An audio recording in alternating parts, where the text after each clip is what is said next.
Sometimes we have a few people that go overboard even with religion and condemnation of people who have religious beliefs they don't like. But basically, we're pretty good at saying that you can have your religious views as you want. If you're not using force and intimidating and hurting people, any beliefs you have, you don't have to have any beliefs. So it's very tolerant. But because we believe in the First Amendment, doesn't mean that we endorse those beliefs. It doesn't mean endorsement. It just means that we want people to have freedom of choice. Intellectually, this is true. We're pretty good at this. Unfortunately, too many of our schools have been teaching the wrong things, but we still recognize that intellectually you're allowed to read books, study. Books aren't banned. You're still allowed to read books about communism and all those failed systems if you want to read them. And we don't limit the intellectual pursuits.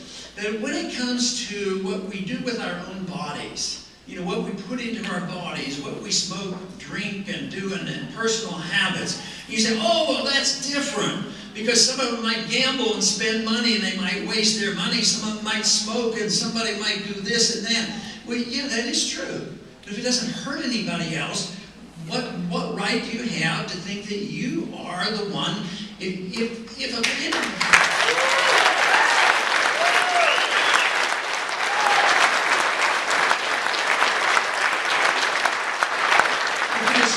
You have responsibility for your spiritual life and your life hereafter and your intellectual life. What's the big deal about letting people do habits, and even if the habits aren't good all the time? The whole thing is freedom is more precious than us thinking that we can manipulate people. I also accept the principle that, you know, the morality of a society is very important. If you want freedom, you really have to have some basic moral understandings. If you have a moral society, it will influence the law. You know, like, thou shalt not kill, have laws against killing. But if morality can influence the law, but laws can't influence the morality. You can't improve people's personal beliefs and personalities and characters. That has to be done through persuasion. So I don't like that at all on individual liberties. I really believe in freedom. I believe that's where our productivity comes from. But I don't believe we should tell foreign governments what to do either. I think that's every bit as bad.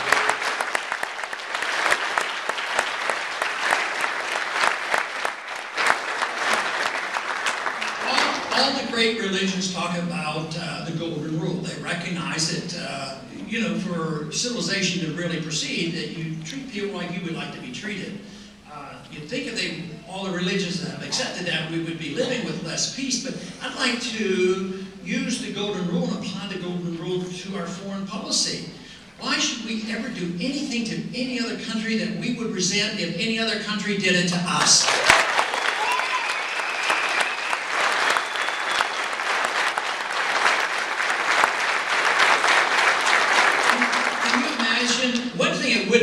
Can you imagine what it would be like if somebody started dropping drone missiles on us because they had one of their bad guys over here and they missed and killed innocent people? This happens to us and we say, oh, we didn't kill anybody, that was collateral damage. But no, those are innocent people that died, and guess what? They have families, and guess what? They remember, and guess what? There's a lot of resentment. So here we have a policy in Pakistan, which is the most bizarre. So we stir up a lot of trouble in Iraq and Afghanistan, and there's a lot of resentment, and people hide and run. The Taliban, basically the Taliban are people that just want, they're not like the Al-Qaeda. The Al-Qaeda is willing to come over here. But the Taliban just wants foreigners out of their land. So they get pushed around, so they leave Afghanistan and they go over into Pakistan. So we have to go get the bad guys, and we have the technology to. So we send the cruise missiles over there and the drones, and we go over, and we are able, on occasion, kill some. But then we kill a lot of innocent people. And then they're real upset. But at the same time, we aggravate and kill the citizens. The citizens, guess what? They get mad at us. They also get mad at their government. So we stir up a civil war. Why do they get mad at their government? We're giving money to the government, the Pakistani government. It's actually schizophrenic. It makes no sense whatsoever. To me, the only solution is just listen to what our Constitution says. We have no authority to do it. We have no moral authority to do it. We don't have the right to get involved and tell other people what to do. The Founding Fathers said, stay out of their business. Don't get involved in internal affairs of other nations. Don't get involved in entangling alliances. I consider the United Nations and NATO entangling alliances.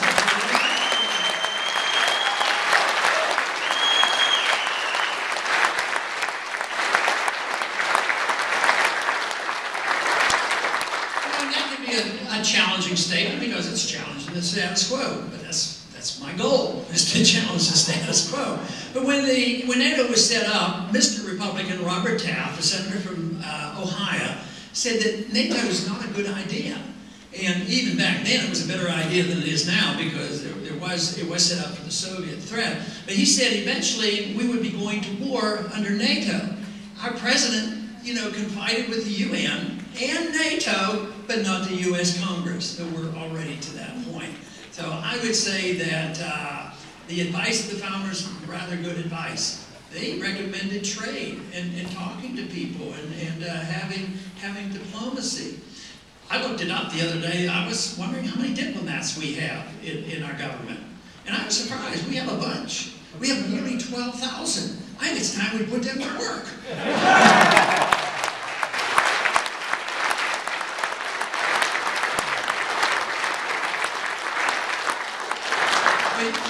You've heard it in the debates. You'll probably hear it again because I think that we should step back, think about it, and think about whether we're hearing war propaganda and not overreact and start bombing Iran. I think that's insane. I think under these conditions it makes no sense whatsoever to do that. So this would be a completely different foreign policy, obviously, but it would go along with what the founders talked about. They did talk about trade, and they talked about friendship.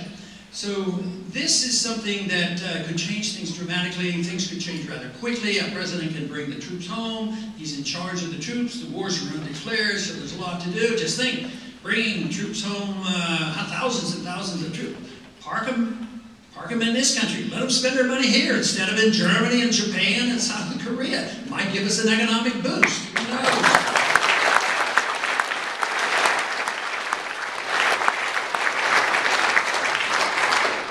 But we've had a good example on what the necessity of diplomacy when really push comes to shove. The year I was drafted, I was called up in October of 1962, and that was the Missile Crisis in Cuba. A significant event, a big event. The Soviets had missiles off our shores, 30,000 missiles, intercontinental missiles, and Khrushchev had promised he'd bury us. Quite a bit different from the theoretical dangers that we face today. But on the confrontation, Kennedy gets hold of Khrushchev, and through diplomacy and talking to him, they say, and the message was, well, take your missiles out of Cuba. Well, why should I? You have missiles in Turkey and Eastern Europe. Oh, okay, I'll take some missiles out of Turkey and Eastern Europe, you take them out of Cuba. And it went away. We didn't have to kill each other. We waited until they bankrupted themselves by invading Afghanistan.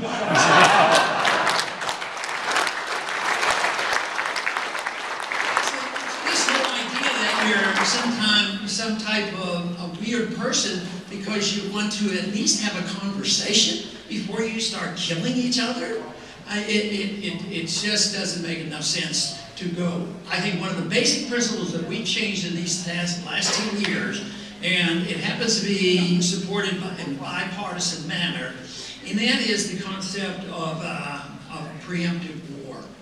Preemptive war means that we go and start the war because someday they might want to attack us. Well, that's called aggression. I mean, why did we ever allow this to happen that we now go? Why are we outraged to think that people are able to take any weapon off the table, if necessary, that even use nuclear weapons, first strike?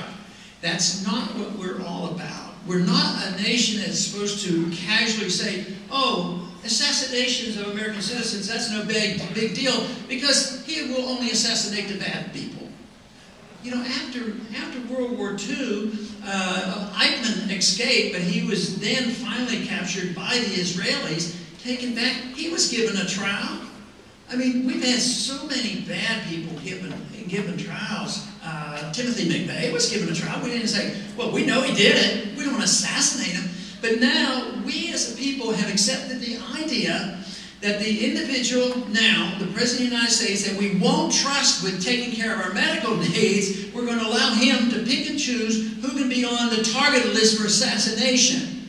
And we have now assassinated, our government has assassinated 3 people.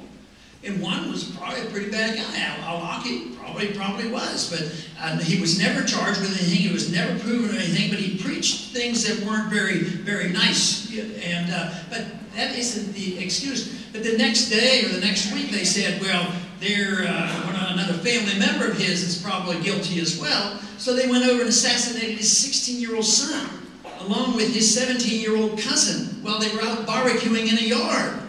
Now that makes no sense. It makes no sense. We have to address those things. The same thing with torture.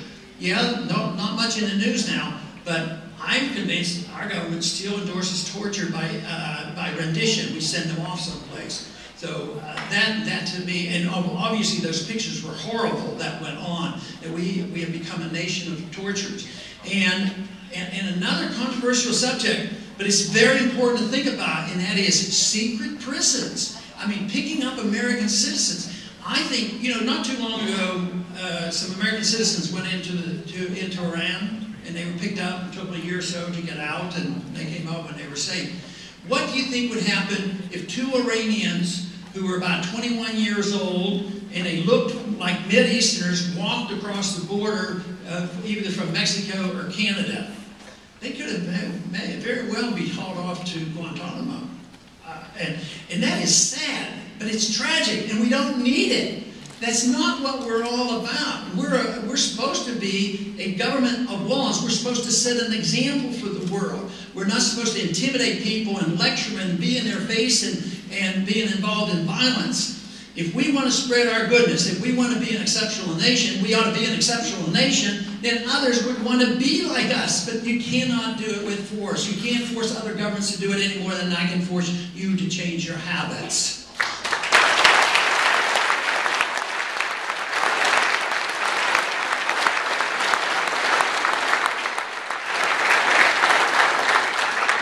Let me go over rather briefly about some of the spending cuts. Obviously, I'd cut some military in 5 major departments, but the priorities would be there. There's a lot of things that we have done, we shouldn't have done them, and they're not working well. For instance, Social Security is broken, the Medicare system is broke, and child health care is having trouble. But I would have priorities. I would say that let's cut this overseas spending, do our very best to help the people that we taught to be dependent. And that is, we did make promises, to the elderly.